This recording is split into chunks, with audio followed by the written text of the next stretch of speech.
అందరికీ నమస్కారం. కార్తీక పురాణం 2వ అధ్యాయం. కార్తీక సోమవార మహిమ.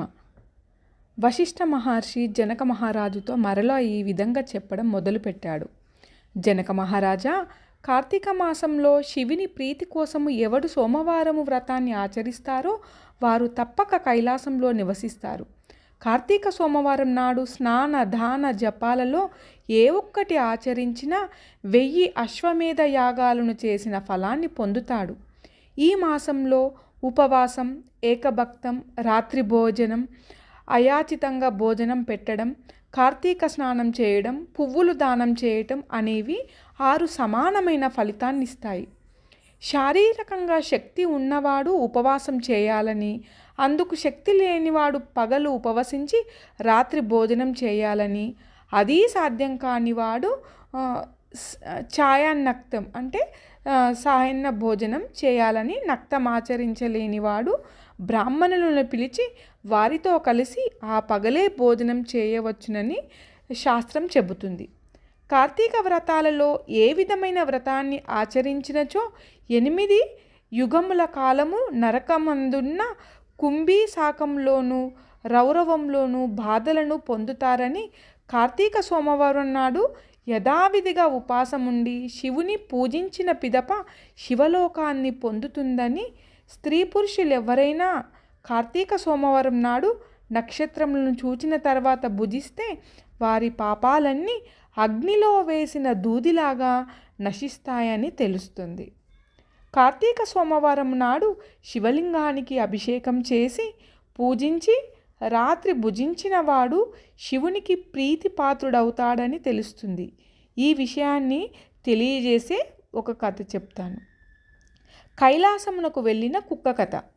కాశ్మీర దేశంలో యజ్ఞం చేసే పురోహితుడొకడుండేవాడు. అతనికి అందమైన కుమార్తె ఉండేది.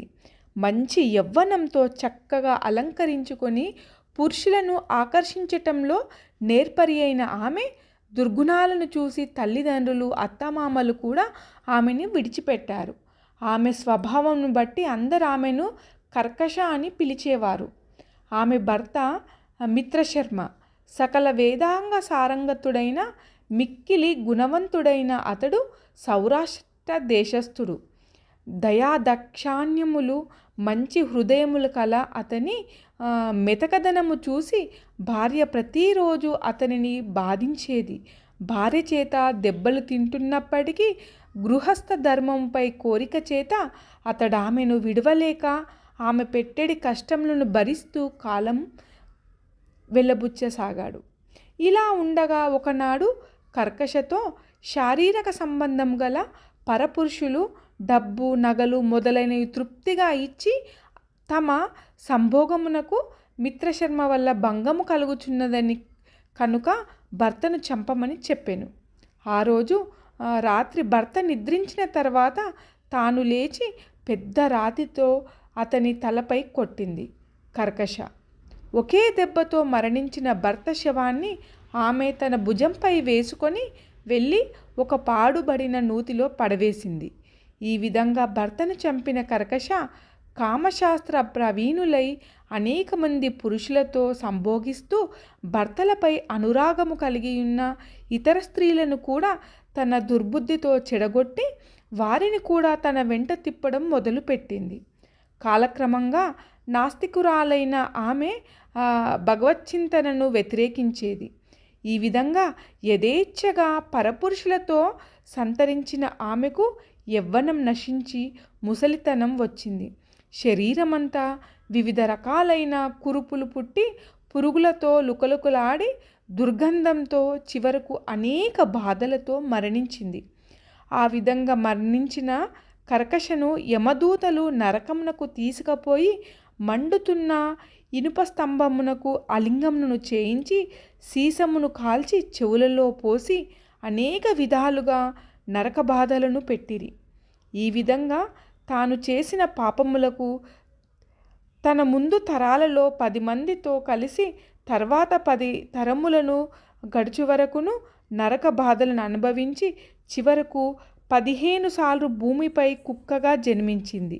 ఇలా 15వ జన్మలో కళింగ దేశంలోని ఒక బ్రాహ్మణుని ఇంటిలో కుక్కగా పుట్టిన కర్కశ ఇంటింటికి తిరగడం మొదలుపెట్టింది.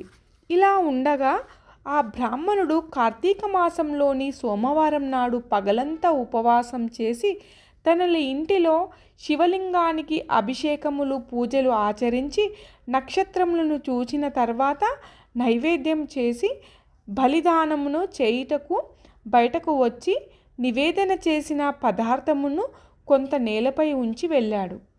కుక్కగా తిరుగుచున్న కర్కశ ఆ రోజంతా తిండి దొరకక నీరసించిపోయింది.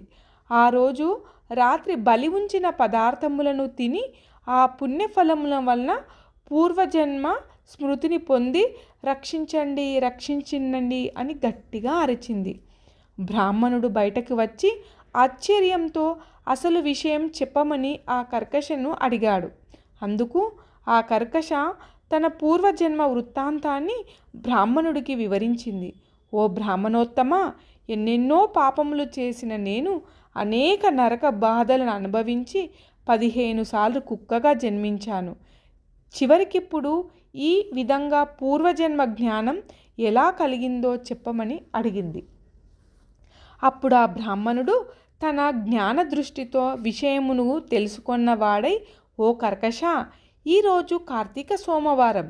ఈ రోజంతా ఉపవాసమున్న నీవు ఇప్పుడు నేనుంచిన బలిని శివప్రసాదంను స్వీకరించావు.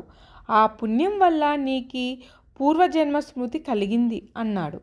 అప్పుడు కర్కశ, బ్రాహ్మణోత్తమ, నీవు వేదాంగ పారంగతుడవు, సర్వము తెలిసినవాడవు కనుక నాకీ కుక్క జాతి నుండి మోక్షము కలుగు ఉపాయం చెప్పు అని ప్రార్థించింది. పరోపకర బుద్ధిగల ఆ బ్రాహ్మణుడు తాను చేసిన కార్తీక సోమవారముల పుణ్యములలో ఒక సోమవార పుణ్యాన్ని ఆ కుక్కకు దారపోశాడు. మంత్రయుక్తంగా బ్రాహ్మణుడు సోమవార పుణ్యాన్ని దారపోయగానే కుక్క రూపమున ఉన్న కర్కశ శరీరాన్ని వదిలి వివిధ రకాలైన వస్త్రాలతోనూ ఆభరణాలతోనూ కూడినదైన కైలాసానికి వెళ్ళి సుఖించింది. ఓ జనక మహారాజా, పై కథను బట్టి కార్తీక సోమవార వ్రతాన్ని ఆచరించిన వారికి మోక్షము హస్తగతమని తెలుస్తుంది. కాబట్టి పుణ్యప్రదమైన ఈ కార్తీక వ్రతాన్ని నీవు తప్పక ఆచరించగలవు అని వశిష్ఠుడు అన్నాడు. 2వ అధ్యాయం సమాప్తం.